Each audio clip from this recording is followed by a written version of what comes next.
आजच्या व्हिडिओमध्ये ना मी तुमच्याशी अशा एका गोष्टीबद्दल बोलणार आहे जी खरोखरच तुमचं जीवन बदलू शकते. आपण सर्वजण खूप काम करतो, पण कधीकधी दिवसाच्या शेवटी इतकं धावूनही आपण तिथेच आहोत असं वाटतं आपल्याला. पैसे येतात पण पैसे शिल्लक राहत नाही. काम करतो पण सॅटिस्फॅक्शन भेटत नाही. आणि आपण विचार करतो प्रॉब्लेम नक्की आहे कुठे. खरं तर ना आपल्या स्किल्सची कमी आहे. स्कूल कॉलेज आपल्याला डिग्री देतं, पण ते आपल्याला आयुष्यात पुढे नेणारी खरी स्किल शिकवतच नाहीत. म्हणूनच आज मी तुमच्याशी अशा 10 स्किलबद्दल बोलणार आहे की जर का तुम्ही ते शिकलात तर तुमची व्हॅल्यू खरोखरच वाढेल. आणि जेव्हा एखाद्या व्यक्तीची व्हॅल्यू वाढते ना, तेव्हा जग स्वतः त्याला पुढे जाण्याची संधी देऊ लागतो. तर चला मग आजच्या व्हिडिओला सुरुवात करूया. पण त्यापूर्वी जर का तुम्ही चॅनलवर नवीन असाल तर तुम्ही चॅनल सबस्क्राईब करून घ्या, कारण मी प्रत्येक व्हिडिओमध्ये तुमच्या जीवनात काहीतरी व्हॅल्यू ॲड करण्याचा प्रयत्न करते. सगळ्यात पहिली गोष्ट म्हणजे ना कम्युनिकेशन. कम्युनिकेशन हे खूप महत्त्वाचं आहे, कारण की तुमच्या स्वतःच्या घराकडेच पहा.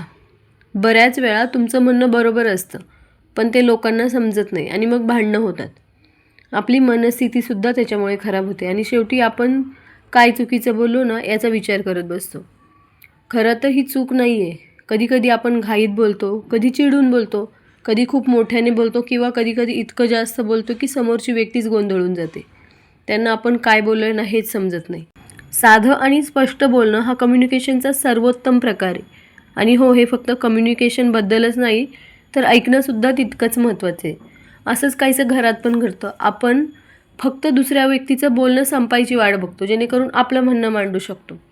पण जेव्हा तुम्ही खरोखरच समोरच्याचं ऐकून घेता ना, तेव्हा समोरची व्यक्तीसुद्धा ओपनली बोलते आणि अनेक छोट्या छोट्या समस्यांना तिथेच संपतात. कम्युनिकेशन हे फक्त बोलण्याचं नाही तर बॉडी लँग्वेज आणि टोन या गोष्टींचं पण असतं. जर का तुम्ही योग्य शब्द बोललात पण स्वर चिडलेला असेल किंवा चेहरा रागवलेला असेल तर तिथे प्रकरण चिघळतं. कम्युनिकेशन ही काही खूप मोठं स्किल नाही आहे, फक्त छोट्या छोट्या सवयी आहेत ज्या आपण रोज रुटीनमध्ये ठेवल्या पाहिजे. या सवयींमुळे ना तुमचं काम सोपं होतं आणि तुमचा कॉन्फिडन्ससुद्धा वाढतो. हीच खरी कम्युनिकेशनची ताकद आहे. आता मी अशा स्किलबद्दल बोलणार आहे जे बाहेरील जगासमोर आतील जग हँडल करायला शिकवतं. आणि ते म्हणजे भावनिकदृष्ट्या बुद्धिमान असणं. आयुष्य कोणासाठीही सोपं नसतं. राग, भीती, दुःख आणि गोंधळ प्रत्येकाच्या मनात असतो. पण त्या भावनांना आपण कसं सामोरं जातं हे खरोखर महत्त्वाचं आहे. आपल्यापैकी अनेकांचा आपल्या फिलिंग्स दडपण्याचा कल असतो.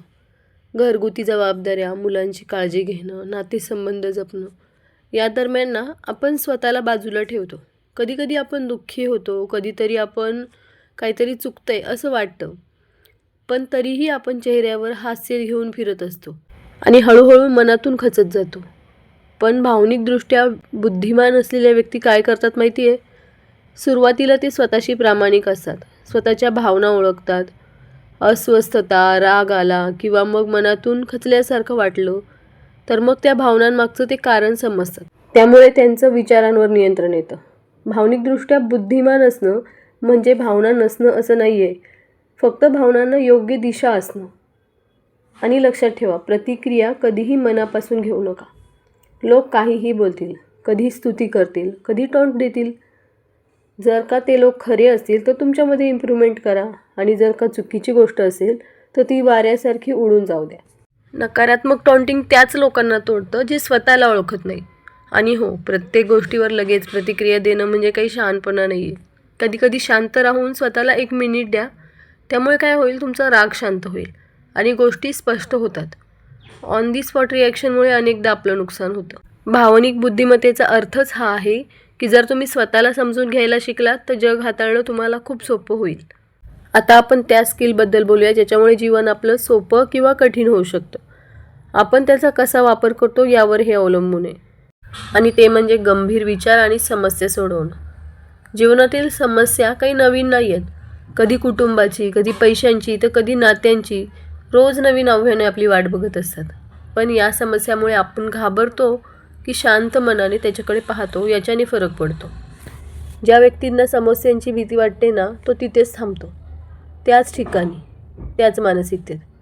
पण जी व्यक्ती 1 मिनिट थांबते आणि विचार करते की ठीक आहे, काही प्रॉब्लेम आहे पण मी त्याच्यावर उपाय शोधेल, लहानपणी ना शिक्षक म्हणायचे, जर तुम्हाला समजत नसेल ना तर परत विचारा.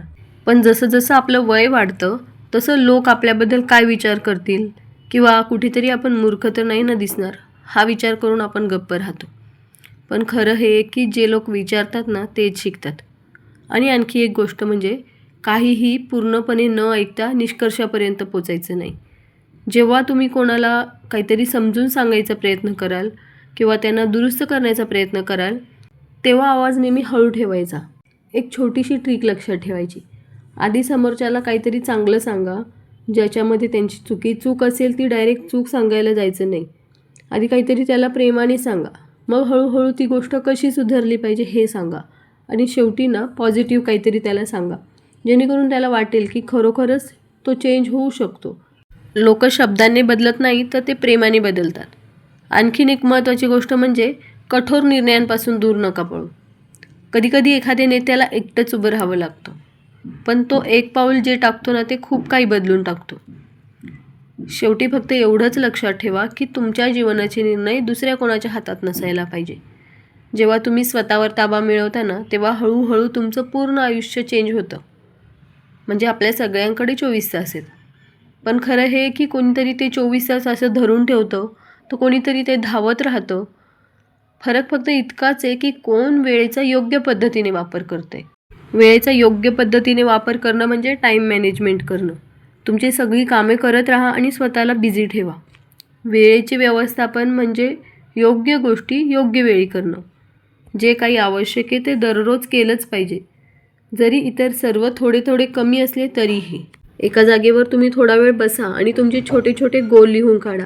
ही खूप मोठी गोष्ट नाही आहे, पण तुमचं जीवन सोपं करण्यासाठी महत्त्वाची नक्कीच आहे.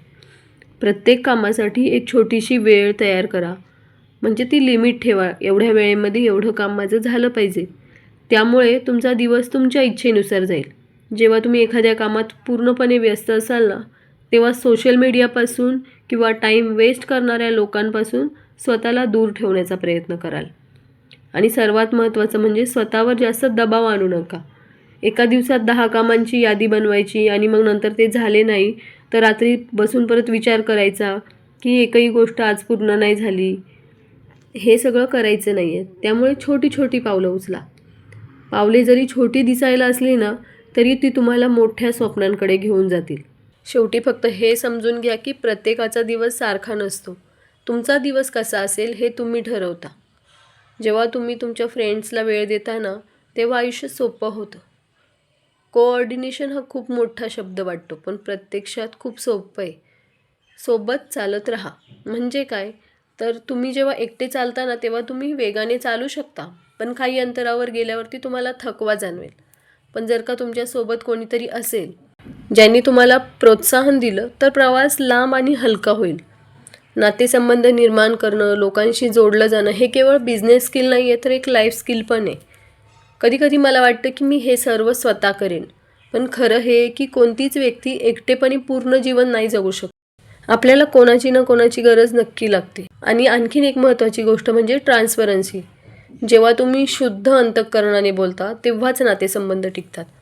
जेव्हा तुम्ही रोज थोडासा चेंज करायला सुरुवात करता तेव्हा तुमचे विचार बदलतात आणि तुमचं आयुष्यही हळूहळू बदलायला लागतं.